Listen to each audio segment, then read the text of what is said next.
urang ge lamun urang merenung ka muriang urang kurang muriang dibere leuleus di mah bae ku ari matus di mah diajak ku babaturan ka diembung ka ditumbung lantaran boga penyakit leuleus sesek kurang gairah secara zahir mah karunya secara batin mah nu biasa nyana adur-aduran maksiat jadi henteu nu biasa nyana adur-aduran obrot jadi henteu nu biasa teu ibadah ku ari mah jadi imah bae ibadah nu biasa na tilok maca Quran ku ari mah di imah eueuh gawe maca Quran bae bahkan tasbihna ge lain hiji aya 10 di dinya dipake mah tilok tuh kan aya rahasia urang teu paham rahasia Allah endek ngabalikeun Allah ka dirina aya nu ku gagah aya nu ku ilmu aya anu ku dunya aya anu ku muriang eta mah urusan Allah mata urang teh kembalilah ke Allah ditingali hikmah-hikmahna masyaallah ya Allah nyaritakeun ka Kangjeng Nabi tentang negara-negara nu ahlina disiksa ku Gusti Allah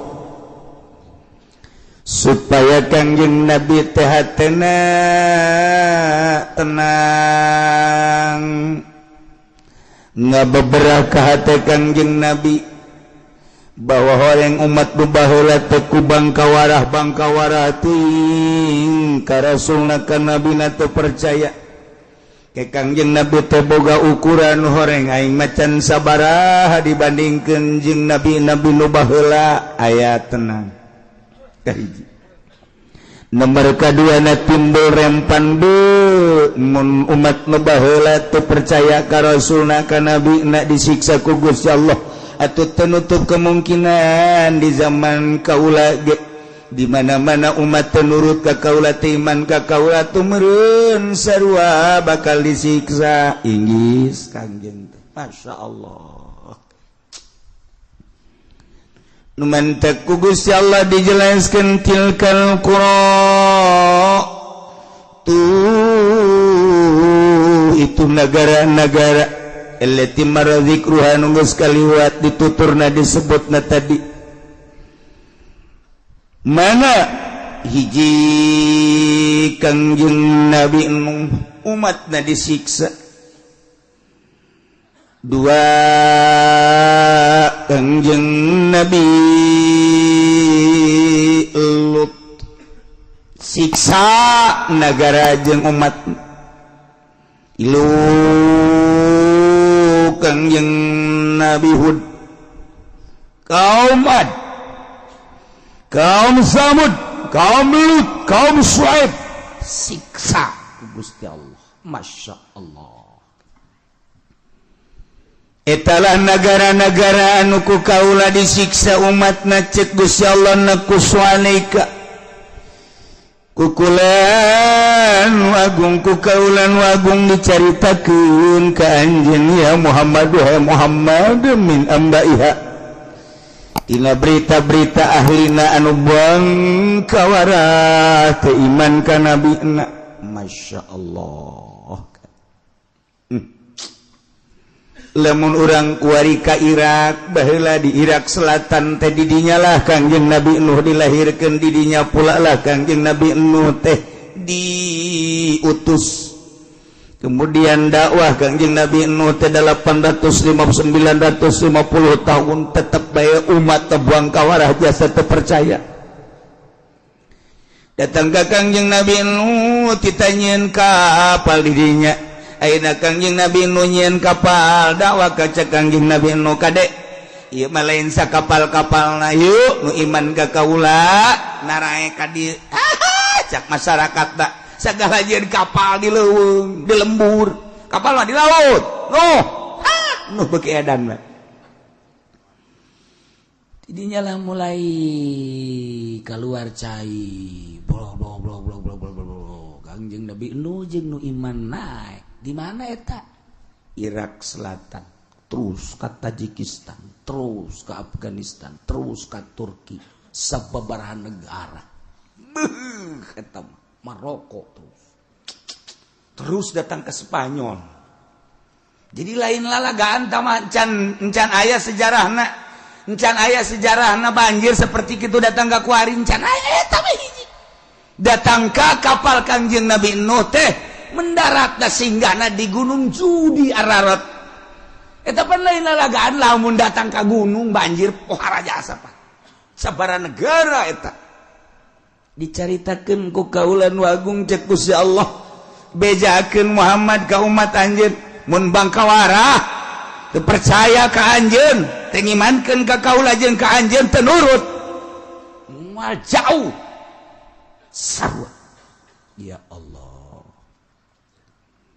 mana deui umat Kangjeng Nabi Hud kaum Ad di mana ieu Yaman deket Hadramaut didinyalah Kangjeng Nabi Hud dilahirkan didinyalah diutus didinyalah dakwah teu percaya umat dibere angin anu pohara jasa mana deui kaum Samud Kangjeng Nabi Saleh di mana lahir Kangjeng Nabi Saleh di Hijr nu mantak dina Al-Qur'an aya suratul Hijr etalah madain Saleh terus ka Yordan ka dieu dakwah Kangjeng Nabi Saleh alaihissalam dibere mukjizat sapi mana deui Kangjeng Nabi Lut kaumna disiksa di mana eta Yordan laut mati Sodomi ye Yordan ye Palestina di dieu tengah-tengah antara Yordan jeung Palestina Israel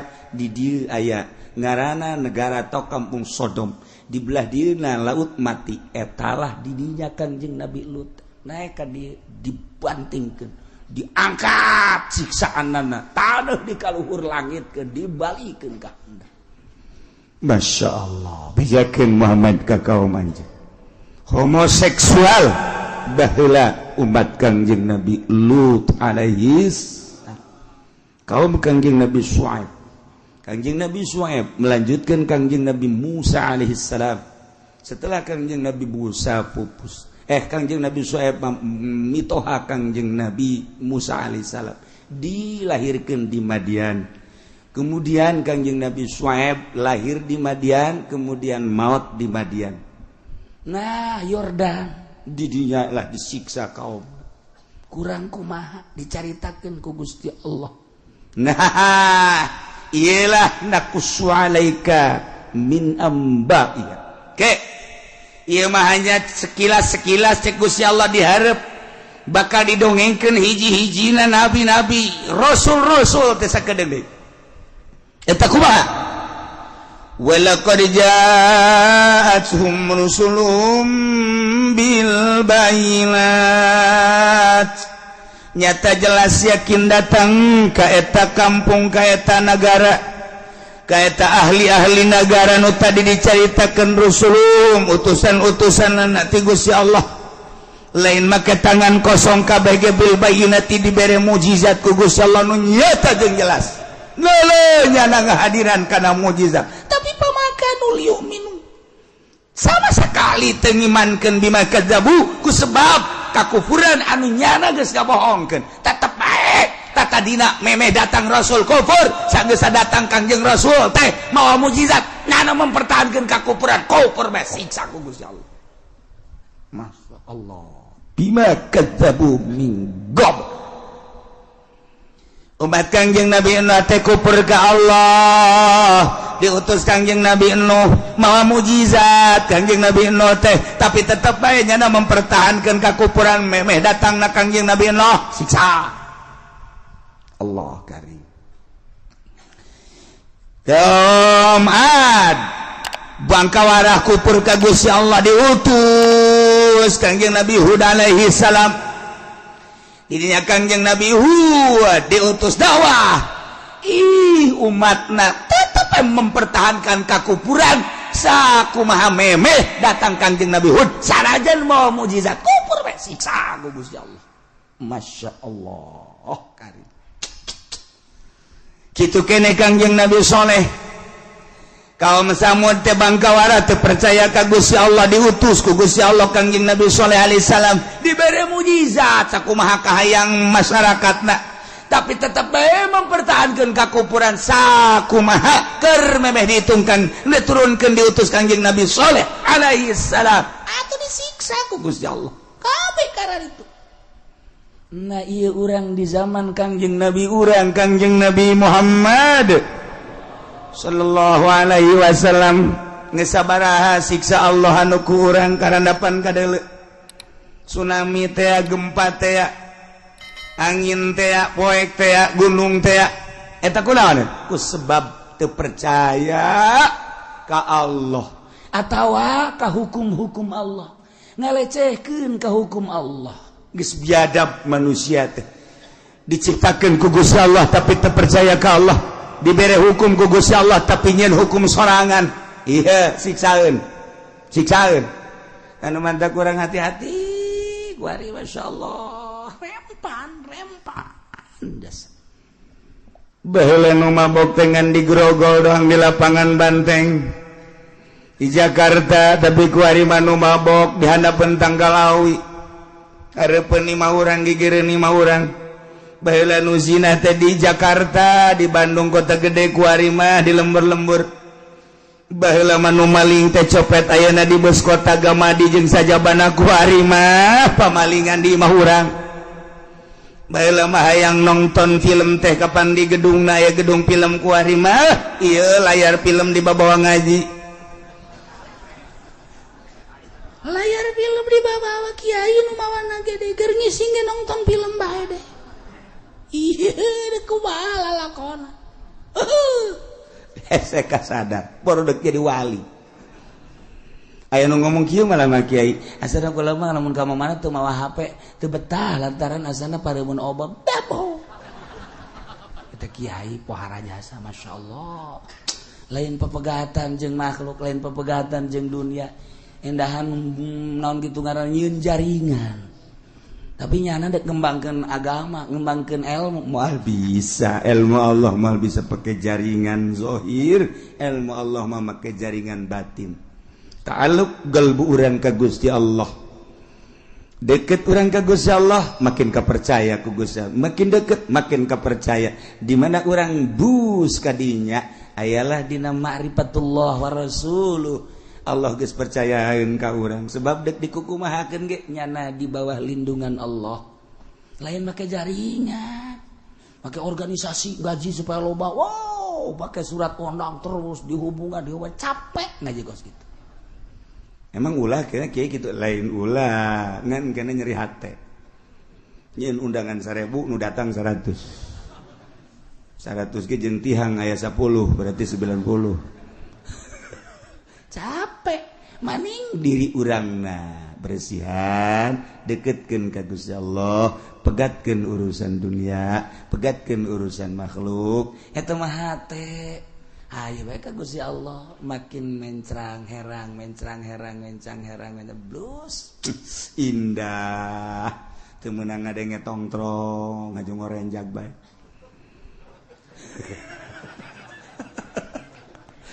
ngorejat asal gede tongkrong ngorejat kok mau nu jualan tongkrong ngorejat jasa terus gitu tah eta bersih hate karena masyaallah kuari matung timimiti kiai nangis kos kararia komo pemerintahan haju nu negor ka pemerintah eueuh di zaman Gus Dur mah dibuka lebar-lebar teh demo teh dibuka sakahayangna ayo hayang nyaho cak Gus Dur kumaha kemudian dipanggil diterima sok adu argumentasi dibuka lebar-lebar teh di zaman Gus Dur ulah aya sekat antara pemerintah jeung rakyat sebab lamun pemerintah teh dek urusan rakyat lamun aya hijab aya sekat dek kumaha ngurusanana dibuka lebar-lebar demo diunggal negara diunggal kampung ayo ngan demo ulah sademo-demona siapkeun argumentasi madak tanya argumentasina ya dijawab ku Gus Dur makana kieu makana kieu kumaha maneh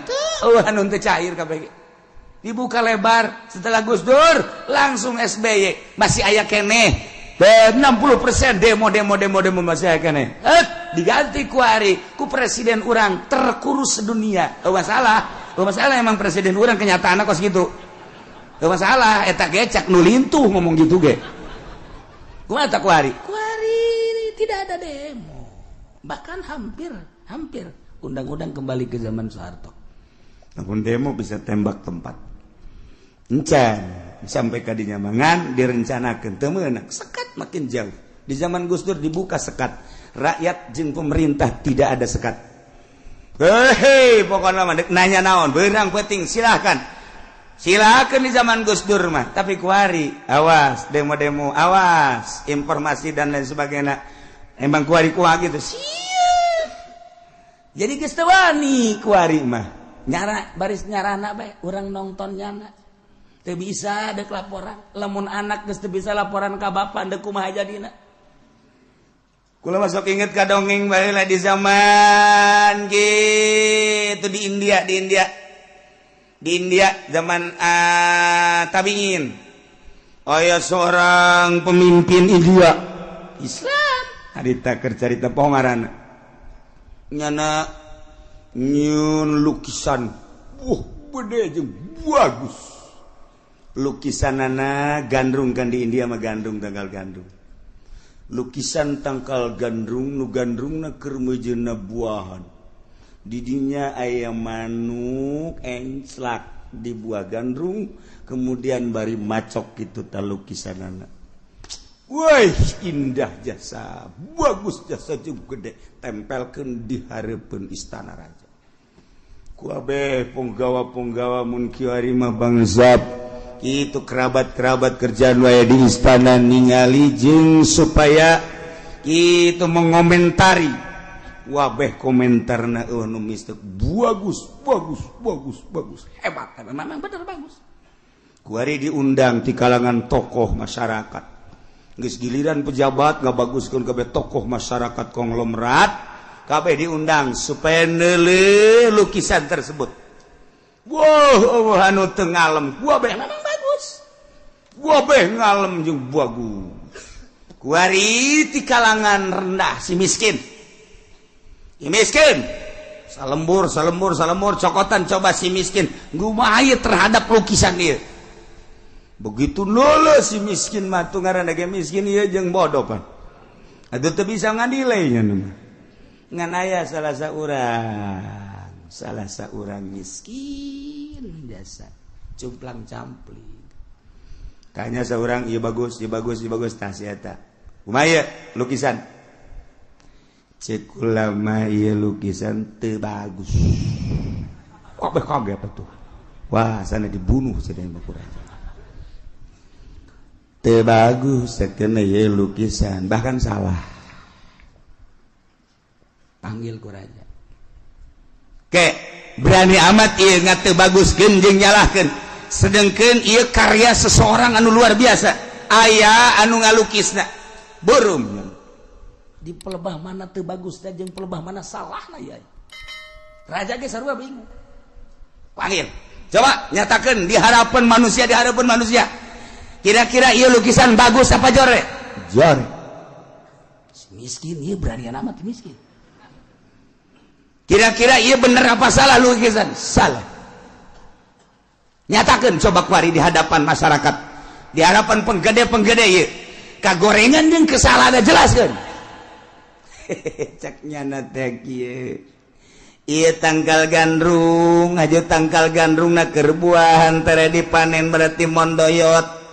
Kemudian aya manuk mah di mana ge, di mana enclak teh tilo konfirmasi heula.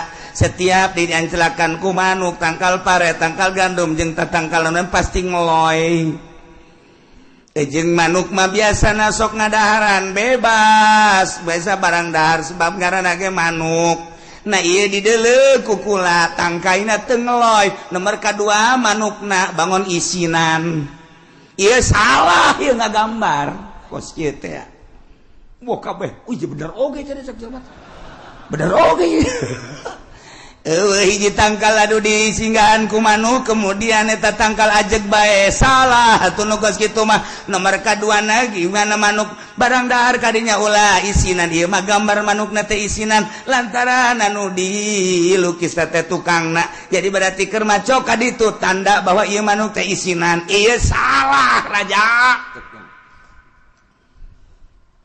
tanya deui leuwih jerona deui kumaha ieu maksudna ieu teh kapan gambaran antara rakyat jeung pamarentah hartina pamarentah teh ieu tangkal gandrung anu siap dipondoyotan ku masyarakat. Kemudian hartina gambaran manuk eta adalah rakyat. Di mana bae rakyat mandek encrakna jeung irah bae. Geus di mana-mana ieu teu ngarasa beban, tangkal gandrung dieunteupan ku manuk teu ngarasa beban, berarti eta teh tangkal anu bangkawarah. Blon eta tangkal. Burung raja. Begitu ditangkap, kula mah tangkal caknya lain raja. Ieu mah tangkal nu blon. Belah ditu nama ya raja. Bisa fakir teh bisa miskin. Ieu teh manuk gambaran rakyat anu deuk singgah menta diurus ku tangkal gandrung, sebab di tangkal gandrung aya potensi. Geus di mana tangkal gandrung dienteupan ku manuk, kemudian tangkal gandrung na ajeg bae, berarti tangkal gandrung teh henteu tawadu. Tangkal gandrung nu hebat mah di mana dienteupan ku manuk, pasti kudu ngeloy, berarti tangkal gandrung teh gandrung tawadu. Geus didinya dipersilakeun manukna dengan bebas jatuhanana. Kitulah gambaran antara pemerintah jeung rakyat. Cukup gambaran gandrung jeung manuk ge. Nah iya baheula bae tangkal gandrung geus dilukis baheula eta dieunteupan ku manuk tangkal gandrung ajeg bae kuari. Komo kuari. Kumaha meureun teh ngagambarna kuarinya urang antara tangkal gandrung jeung manuk. Asana meureun digambar deui hiji deui di handap. Di hiji deui di dua di dua, tilu, opat lah. Di handap aja lemah opat. Nu hiji mawa kokoprak. Geus aya manuk kokoprakan. Nu hiji mawa tambang. Geus aya manuk geus tambangan bae. Nu hiji deui mawa rante, nu hiji deui mawa peso. Meureun gambaranna kitu kuari mah tah hendak nyalametkeun gandrung. Boh di handapna. Tuh baheula mah eueuh di handapna sakadar teu ngeloy doang geus jadi kecaman masyarakat. Begitu dipanggil si miskin teh dek disiksa. Aya anu ngabela ulah disiksa sebab ieu deuleuh heula kahirupan sapopoena. Barang diteliti horenganan kanyahoan ieu waliun min auliaillah. Kulantaran kanyahoan wali akhirna raja sieun menta hampura, maka ieu lukisan diganti ku warima. Setelah raja na menta hampura dididik ku eta wali, kuari eta dibelem lukisan nyieun deui ku lukisan anyar. Masyaallah tangkal gandrung dienteupan ku manuk nu enteup di dieu lain hiji, anu endeup enteup ge aya deui, nu endeup enteup di dieu loba jasa manuk, tangkal gandrungna ngeloy bari jeung loba. Nah eta tanda bahwa siaplah pemerintah endeup mere dahar ka rakyat, urusan rakyat bari aya dina katawaduan. Urang mah lamun neuleuh lukisan teh salukis-lukis da bae. Urang lembur mah teu nyaho maknana lamun lukisan aya nu hargana 1 miliar, lamun lukisan nu hargana teh 10 miliar, lamun lukisan aya nu hargana teh 100 miliar, urang mah balik ge jebi nanaonan. Sebab naon do? Urang mah teu nyaho lukisan naon maknana naon. Lamun abstrak kumaha mana abstrak mah geus teu paham. Urang lamun nya ningali lukisan-lukisan Sufi ti Turki, ti Baghdad, maka harti ku kabehan ge. Lukisan jelemana, lukisan alamna, lukisan luhurna, lukisan sagedegeunana, lukisan teu kaharti tapi ku jelema anu nyupi maka harti. Oh, ieu lukisan keur ekstasi poho ka alam dunia, hanya mengingat ke Allah Subhanahu wa taala. Jabarkeun ielah sosok manusia kieu, ielah di handapna, ielah luhurna dan lain sebagainya. Ta eta kaabstrakanana eta lah nu mahal. Nu mantak di Baghdad deh aya lukisan anu geus ratusan tahun dijual 100 miliar. 100 miliar lukisan. Lain lalagaan lukisan. Mun mangalukis teh ieu naon ieu lukisan? Ieu kareta jeung kareta tabrakan. Masyaallah. Guys, jeung deui balikeun deui. Ieu lukisan naon ieu? Ieu mah jelema. Heeh. Pan ieu beteungna gede. Ieu beteungna gede. Nu ngagedean beteung sa? Tah ieu nu ieu. Oh. Berarti ieu mah zina. Heuh, tang bisa urang beteung gede dilukis. Gendut burung gau bapak. Urang lukisan teh kos sekarang itu, Pak. Masyaallah, masyaallah. Nah, iyalah ku bangkawarahna umat-umat nu baheura mempertahankeun kakufuran.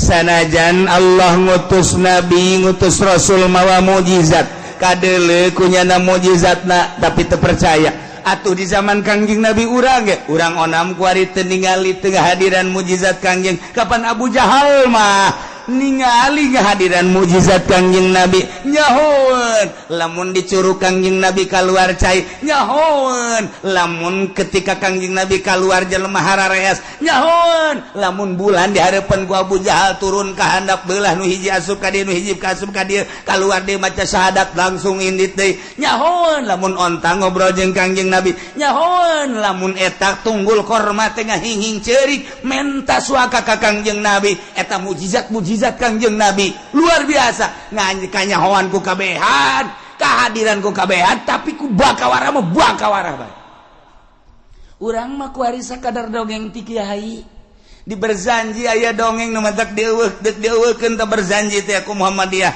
bid'ah dolalah teh kajian di bidah-bidah ge urang nyaho ti berjanji al jannatu wa na'imu hasadul liman yusalli wa yusallim wa yubariku alaihi abdadi walimlah bismillatil aliyah mustaddiran fi barakati ala ma ana lahu aulah terus dibaca ku urang malam macam min hamli terus dari orang kan ngeunaheun geus aya Syekh Ja'far anu nyieun dibid'akeun ku Muhammadiyah jeung teuing sebab naon urang nyahona ti berjanji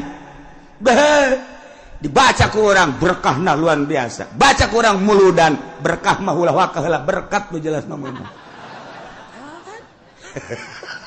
sia mah kadinya bae heran tuh berjanji teh lain hayu kurang diasupkeun ka jero hate tungtungna memanggul berkat tapi eta ka berjanjina teu hormat sia teh meunang cau gede ti berjanji sia eta meunang anu ti berjanji tapi ka berjanjina teu ngahormat bloon amat baca kurang masyaallah orang lamun maca وَأَكْرِمْ بِهِ مِنْ نَسَبٍ طَهَرَهُ اللَّهُ تَعَالَى مِنْ سِفَاهِ الْجَاهِلِيَّةِ وَرَزَيْنُ الْغَيْرَانِ كُهَدُوَانُ فِي مَوْلِدِ وَنِوَارُوَةَ eta kan ngeunaheun urang oh sejarah Kangjeng Nabi ya Allah ya Rabbi tah dibaca walamma tamma min hamlihi syahran ala masyhur al mukhtalifatil marwiyah tufiya bil madinati syanifatul munawwarati Abu Abdullah wa kana qadidan jangan cek ulama talar kos gitu teh tileleutik geus sombong amat emang sekali-kali yang sombong ya naon sebabna atuh kula tileleutik di dieu maca shalawat jeung almarhum Abah teu kudu nara teu pernah kula mah bener henteu pernah nalar eta ngan anggal malam Jumat ngadengekeun malam Jumat kula malam Jumat terus-terusan shalawat maca berjanji atuh talar sorangan okos urang ngadengekeun khutbah teh eta di atuh talar khutbah Jumat atuh dipake mah henteu ngan talar tuh lantak teu pernah nalar ngahajakeun kula mah bener teu pernah ngahajakeun nalar gitu tapi ka talar batur nu salah nyaho kula mah ai kula mah nu salah boleh salahkeun segala marhaba segala teu pernah nalar ngahajakeun ngan kulantaran tileleutik baca shalawat jeung berjanji jadi inget bae terus masyaallah karim geus barang kabelah dina oh indah amat ieu berjanji masyaallah dibidahkeun Muhammadiyah ku persieun teuing urang nyaho berjanji nyaho naon kitu ngaranna kaayaan Kangjeng Nabi sejarah Kangjeng Nabi ti berjanji nyaho kitu naon mukjizat Kangjeng Nabi teh ti berjanji atuh geus nikmat jasa ya Allah urang maca mukjizat bae balik manggih mukjizat ye teh lain mukjizat sakitu maca doang orang dijemput dianterkeun haju urang dibere berkat eta makna mukjizat pohara ka urang eta kok Haji Pudoli mah beli mobil eta mukjizat eta pohara jasa masyaallah karim pohara mantap sing ada eta mah kudu disuhun teh mah gua berjanji kudu disuhun mun Haji Pudoli nyuhun berjanji bud kunaon eta disuhun ieu masyaallah mukjizat ka beli mobil ya aduh masyaallah kudu mah diminyak misikan mukjizat eta dzalika yatba'ullahu ala qulubil kafirin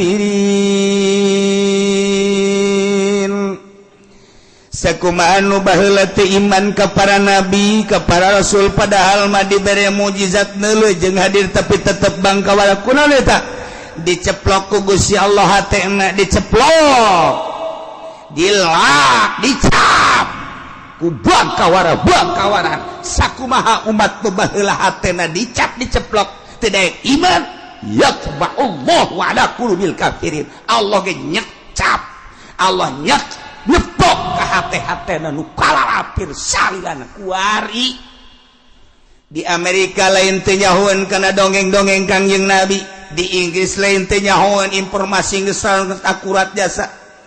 Kuari mah informasi geus lain, di surat kabar lain, di majalah bae geus di segala rupa geus aya satelit ditampung kuari mah di satelit, di awang-awang kuari urang tinggal mukaan bae dek nyaritakeun sejarah ti mimiti Kangjeng Nabi Adam datang ka sejarah Kangjeng Nabi urang wali-wali nu baheula araraya berikut kitab-kitabna urang kuari mun hayang kitabnya hayang kitab hayangnya kitab Zabur tinggal diklik bae urang hayang kitab Injil tinggal diklik berbagai bahasa lamun baheula Kangjeng Nabi Nuh bahasana bahasa di Irak Babilonia Suryani eta teh aya kuari mah tinggal dipencet keluar susu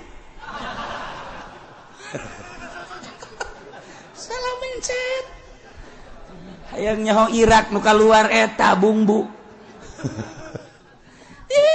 kuari badeg naon ti mimitin eta baheula nama Kangjeng Nabi Nuh teh bahasana Suryani di Babilonia. Kemudian kabelah dia aya nu nyararaba umat-umat Kangjeng Nabi Nuh teh ka dieu ka Israel ka dieu ka Yordan kebelah dituna terus ka Tajikistan terus ka Maroko campur jeung jelema-jelema urang dinya berbeda bahasana bahasa Suryanina leungit kos urang bae kuari urang di dieu bahasana Sundanya ka Jakarta urang berubah bahasa jadi bahasa Betawi kemana aja lu lagi ngapain aja ane ente Jakarta kan gua itu. Weh, aya jeung Jakarta teh sok sararombong mun balik di Jakarta harus sombong. Orang Sulawesi balik ke Jakarta aju ka ditu ka imahna ka lemburna aju sok sombong. Ya antara mana aya? Waduh, sombong biasa. Kan dikurangan-kurangan orang Jakarta mah lamun sudah jadi udah. Gitu kan? Dikurangan-kurangan coba ge. Orang Jakarta mah gitu. Kulantaran sombong jasa ieu urang Sulawesi balik di Jakarta sombong jasa. Urang ditu ge hayang nurutan urang Jakarta. Ngomongnya na dikurangan sarua. Aru atang ari akata udah ompong. Siapa orang Sulawesi? Nurutan ya lah. Ya Allah, ya Rabbi. Nah, kadzalika yatba'ullahu ala qulubil kafirin. Diurang ulah nyaritakeun di Eropa, ulah nyaritakeun di Amerika, ulah nyaritakeun di Australia, Asia kuari. Di Asia ge Asia Tenggara ka dieu ka urang. Pasifik nah. Ieu ambalaya kafir jalain teh nyaho nyana informasi. Kafir di urang teh palalinter. Janyahoan di Indonesia mah ulang mulut samulud-muludan komo di Jakarta mah nu mantak Ahok marah ge. Ulah nyaritakeun Muhammad cakna. Marahnya na muludan rajaban orang mah dimarahan dia terus wae sebab eta mah dipake ka cinta ku urang dibidah-bidah terus wae diharam-haram kajeun nah eta meluapkan rasa cinta urang ka Kangjeng Nabi urang Kangjeng Nabi Muhammad sallallahu alaihi wasallam makin dibidahkeun makin badeg-deg begitu aya Muhammad dia ngabidahkeun di dinya aya jawara tukang ngaduk kotok mabok dinyana aya ngaduk kotok aya judi aya begitu ngadenge dibidahkeun saha nu ngabidahkeunana tandingna aing budak muludan kotok aing peujit ku sia hebat jawara kan beres nya mujid kotok wah muludan amprekan lantaran jawara nu ngayakeun wamena luar biasa beres muludan beli kotok deui enggak saya mah muludan doang cek nana ngaduk kotok deh kotrek Eta mah gusi itu jawara di urang. Nu sakitu ge geus alhamdulillah teu meunang kasuat-suat di urang. Nah, ieu kunaon ieu? Kristen nu aya di urang teu iman ka Kangjeng Nabi. Yahudi nu aya di urang teu iman.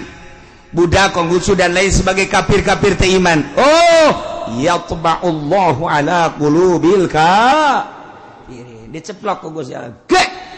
Seakan-akan geus teu robah. Lamun urang nyeun kwetansi kemudian make materai ceplok jet geus teu robah deui ketika aya perubahan sidang menang urang sebab geus aya cap yatba'ullahu ala qulubil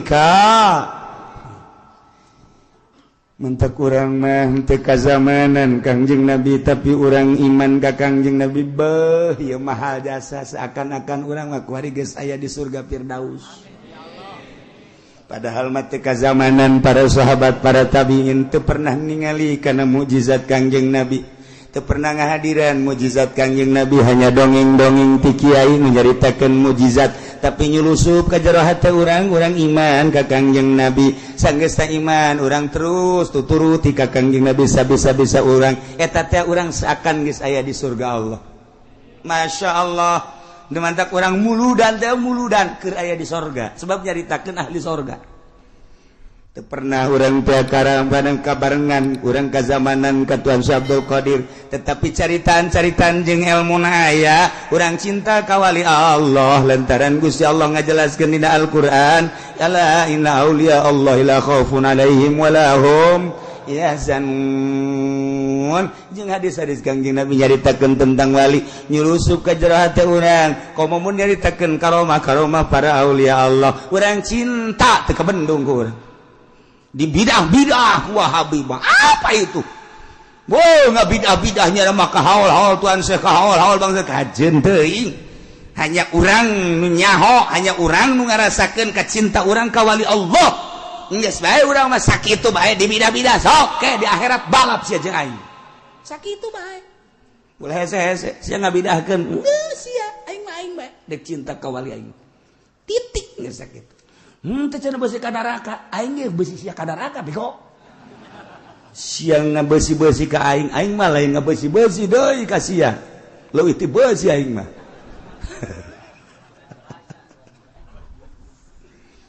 Wa ma wajadna li aktsarihim min ahad. Wa ma wajadna tumanggihan kulan wagung kana lolobana manusia minah dintina nyumponan perjanjian. Urang teh baheula di alam arwah teh ditanya ku Gusti Allah, "Hei arwah, nun Gusti. Alastu bi rabbikum?" Lain takaula pangeran jen. Qalu bala syahid. Sumuhun Gusti.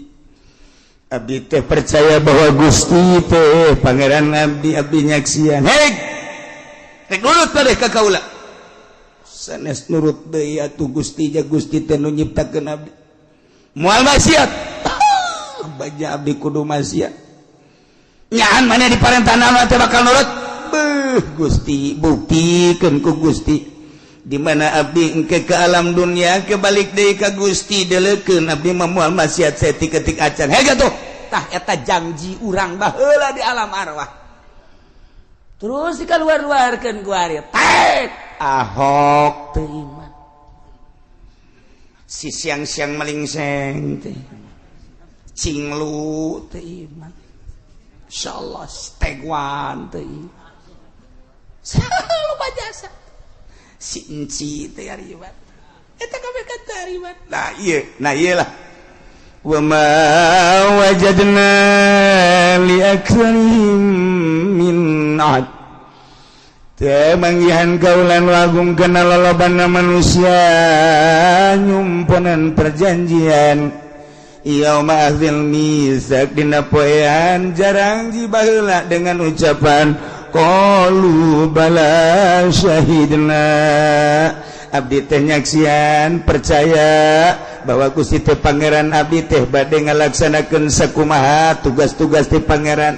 Mangga Gusti, tapi geuning buktina mah henteu. Wa ma wajadna li aktsarihim min ahdi. Urang mah kuari alhamdulillahirabbil alam di alam arwah baheula urang janji qalu bala syahidna urang kuari alhamdulillah akur. Cek Allah Islam inna dina indallahil Islam. Salat alhamdulillah sanajan subuh jam 7 Allah madini tetep qodoan. Malaikat ge wah si mah qodo deui ka jeung kuku mah ge masalah geus lah. Tah eta kita puasa alhamdulillah puasa, zakat haji malah di Indonesia memunggah haji itu antrina luar biasa.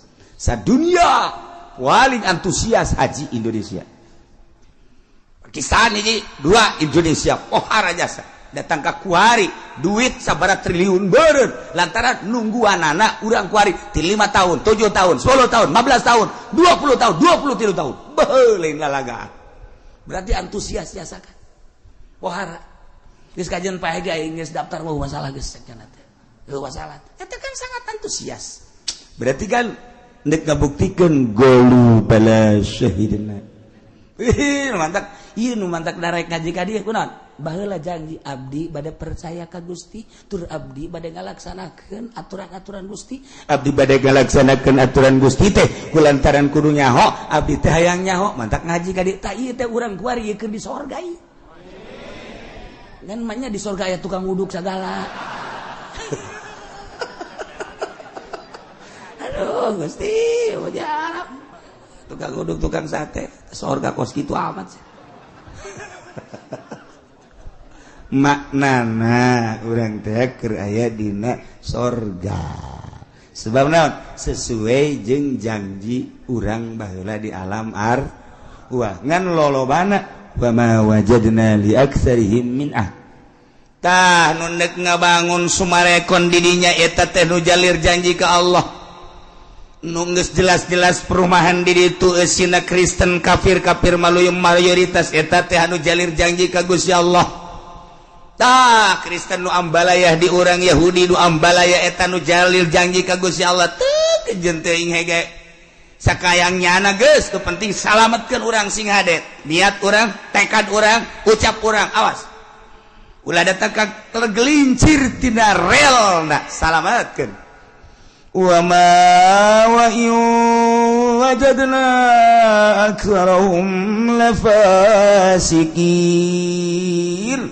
jeung sanyana wajadna kaula manggihan agung aktsarahum kana lolobana manusia mah oreng lafasikin lolobana mah berarti mayoritas manusia fasik ieu cak Allah lolobana manusia teh jalir janji cak Allah lolobana manusia teh horenganan fasik cak Allah kuari mah Tangerang we sakabupaten Tangerang aya sabara kecamatan satu kecamatan aya sabara desa sadesa aya sabara RT berarti umatna kahitung sakabupaten teh aya sabaraha umat Islam kuari eta umat Islam teh anu belajar dina kaislaman aya sabaraha sanggeus belajar dina kaislaman anu make aya sabaraha anu sok salat konsisten aya sabaraha anu sok zakat konsisten sabaraha anu salat nage khusus sabaraha barang dihitung-hitung sakabupaten hiji-hiji acan aya anu khusus hiji dua mah meureunna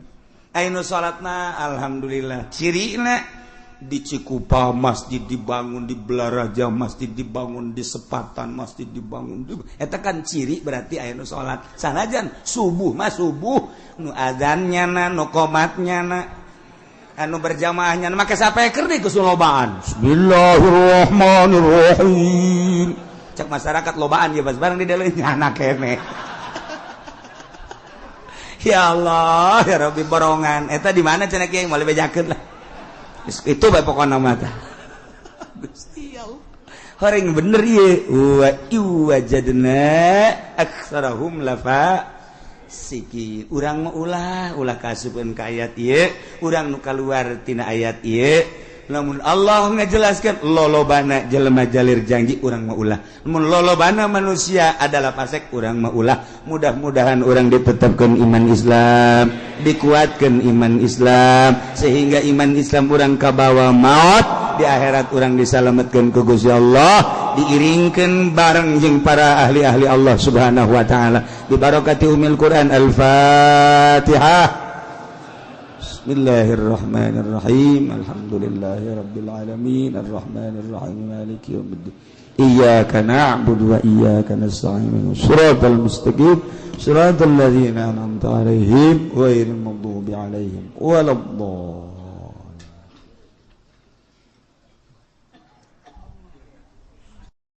Kalawan sebab kangjing Nabi Zakaria alaihi salatu wassalam lama kutila samangsa dan batanya Zakaria dan bunuh apa sabauna alpan 70.000 wa kutilalan dan bunuh bisababil Husain kalawan sebab Sayyidina Husain sabamiati alfin apa 700.000 agama gola atawa kaya oleh ngucap iya raw inta wistutu gia gaul waral hafid lalu diriwayatkan sebagai hafid Abu Nuaim kunik Abu Nuaim annal fasaqata satuhuna pirang-pirang kang basak lamma qatalu iku samangsa mata ini ya fasaqah Ali al-Akbar ing Ali al-Akbar wa labal Husain tegasana kesina Husain talabu Zainal Abidin maka nyuprina ya fasaqah ing ki Zainal Abidin alladhi huwa 'ala al-asghar kang utaya Zainal Abidin iku tetep ingat kang cilik liaqatluhu depan yang ngabunuh ya fasaqahu ing Zainal Abidin fawajaduhu maridan maka nemulah ya fasaqahu ing Zainal Abidin ingkang gering fatarakuhu maka ninggal ya fasaqahu ing Zainal Abidin wa kana ummuhu lanana apa umur Zainal Abidin hina kutilu waktuna wahina qatalu akahu waktuna mataini ya fasaqahu ing dulure ya Zainal Abidin 13 sanatan ikut 13 tahun sumanhum qatalu kali-kali satuhuna ya fasaqah ikut pada ngabunuh ya fasaqah hu ing akha ba'da zalika ing dalam sausane mangkono ing dalam sausane mangkono talak bimuddatin kalawan samasa wa hamalu rasah lan pada naranggung lah ya fasaqah ing sirahe akha ila Misra maring negara Mesir fi masyarih ing dalam kubur kang nggon atau kang mati syahid ya akha qariban dari parak min hujratil qal'ah saking majatul ghalah min Nil Misra saking Nil min Nil Misra kama raituhu kaya barang kang ningali sunhu ing maktuban ingkang ditulis ala gabrih ing atase kuburan akha bi khatin grim kalawan tulisan kang dingin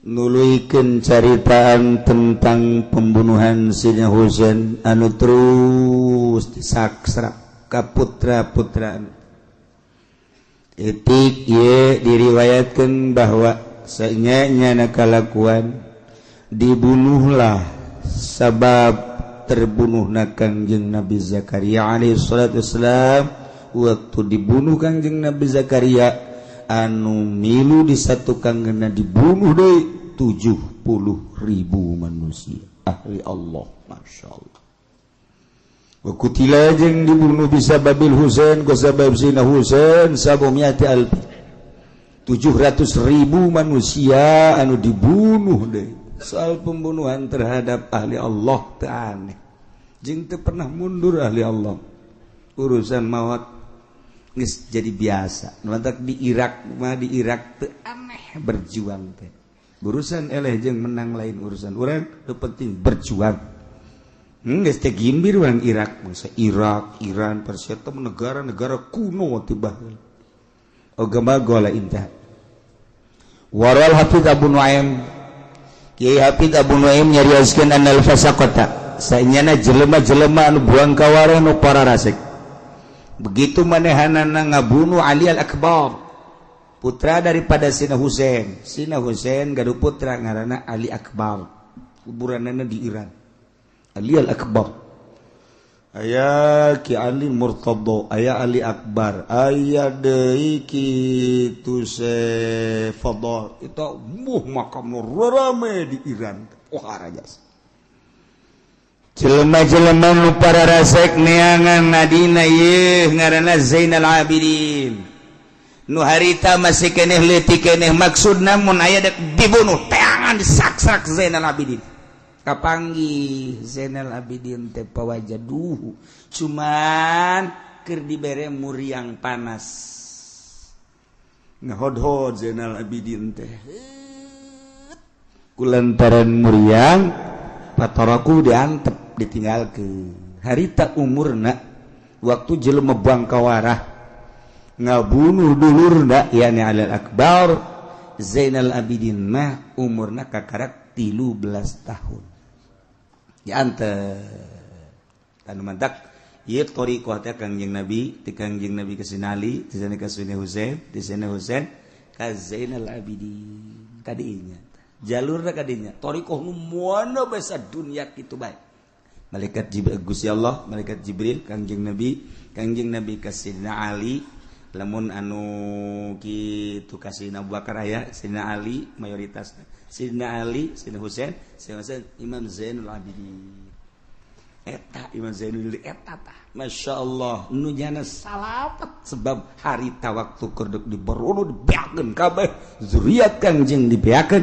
manehanana muriang berarti muriang teh aya manfaat muriang emang pada ongkos duka mari teh kapal seorang teater keluar kapan pasporna nyana mah teu bisa. Nah begitu nyana teu bisa kan marah nyana, wah kenapa saya marah sedangkan bisnis begitu teh kapal ragak alhamdulillah. Berarti kan eta paspor teh keluar teh alhamdulillah.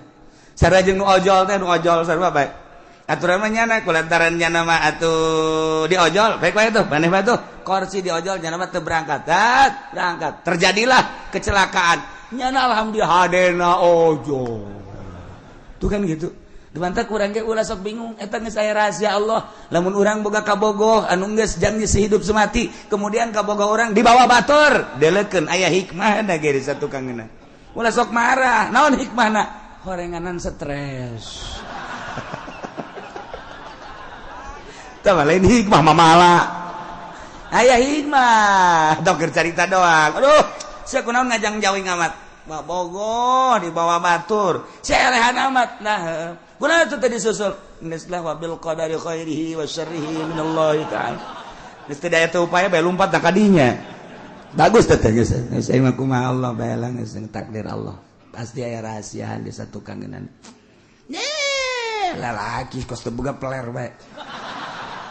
Nah geus kajeun dah peler mah aya ieu ajeun teu ka mamana ku aing sok dicekelan we ge peler ieu sian teu marah geus moal geus aturan ti Lauhil Mahfuz na berarti geus luhur ya budak ge luhur jadi ledek naon ge terus bae geus sabulan 2 bulan 1 tahun bener aya ceng anjing bangunna ieu can boga pamajikan encan ieu milu ka ditu ka mana Kak imah ada tak aya naon entah ayo bae ka ditu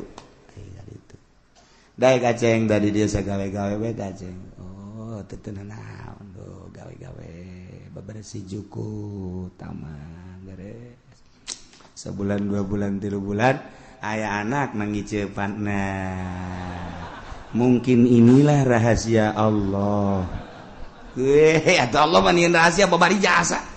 Ya emang kumaha gitu terus kadina main mata adalah panah asmara menembus. Aduh tanya ku bapana Neng Neng kumaha mun dikawinkeun ku abah kasaha aya abah boga pilihan saha abah anu embung oh eta embung mah maksa abah mah aya deui menang sabulan aya deui nu hayang ka Neng nu hayang ngalamar saha anu embung geus tilu embung bae aya Neng si ieu embung bae hayang ka saha itu Masya Allah cak bapana dibabawa sia ka dieu ku aing teu bebersih dibayar ku aing horenganan waduh buaya makan tanaman.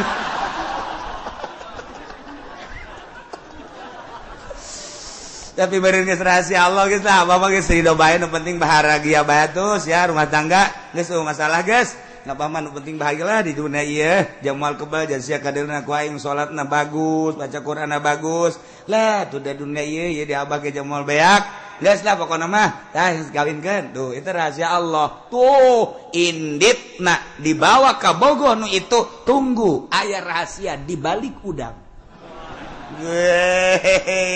Masya Allah karib pokoknya bang guys nuan urang budak rahasia Allah asal urang sadar aya kege aya urang ngangen kurang sadar doang urang ulah mus mun aya musibah nah sodmatil ula tanu dideuleu ku Gusti Allah sodmatil ula teh begitu musibah datang eta nu dideuleu ku Allah. Urang diberi penyakit sodmatil ulana sabar ti Allah itu sareng mah masalah ngan ti Allah sadar urang teh ta eta teh sodmatil ula Allah bakal naikeun derajat urang leumpang ye begitu urang leumpang ditajong boblok ka batu teh neuleuh meureunana cak batu emang aing irahan neuleuhna jadi mati balik teh neuleuh sia kunaon nyarekanana aing cak batu eta sodmatil ula urang ngarasul teh bagus tapi lamun urang ditajong masyaallah alhamdulillah Allah najongkeun nan jempol ieu ka batu poe ieu geus Allah naikeun pangkat ieu eta sodmatil ula muriang urang bos kok anu geus rumah sakit anu geus rumah sakit makan geus ka Singapura geus bebeakan kakarak sabar kieu nah aja emang teu berobat lah geus sabar bae lah nya geus kumaha Allah bae pan ieu kakarak kadenya ku ba Allah deuk naon deh atuh geus beak sagala ta eta mah teu direken tah Bos gitu mah teu direken ka Allah. Jadi sunnatul ula nu direkenna teh pertama kejadian. Masyaallah. Tah lamun urang boga kabogo, segak ku batur dikawin. Alhamdulillah. Bisa nyebut alhamdulillah. Iya tuh geus nang Allah. Geus nang Allah, geus kumaha pasti aing kajen ku kumaha digantian ge ku Allah. Ya, aing mah geus yakin biasa. Bener menang satahun teh ya. Aya. Saya can kawinnya. Yuk kalau murahin. Dengan atuh sugan bae ngaranna ge manusia nyareat ai bae leumpang. Hayu atuh berangkatnya na milu ka lemburnya. Masyaallah di dinya aya nu tas tinggalkeun ku salakina. Aya jahe. Masyaallah imah boga mobil boga perusahaan aya. Mantep. Geus lah geus masalah geus. Sia da ka dieu. Masalah geus. Barang dihitung-hitung umurnya 55 tahun. Sia dek ajen lah, sugan pendek umurnya nak. Brak angel kapaeh deui. Ngan itu urusan waris batu Allah nu ngatur. Ngan dibalik eta masih aya hikmah. Pokoknya Allah mah gitu bae.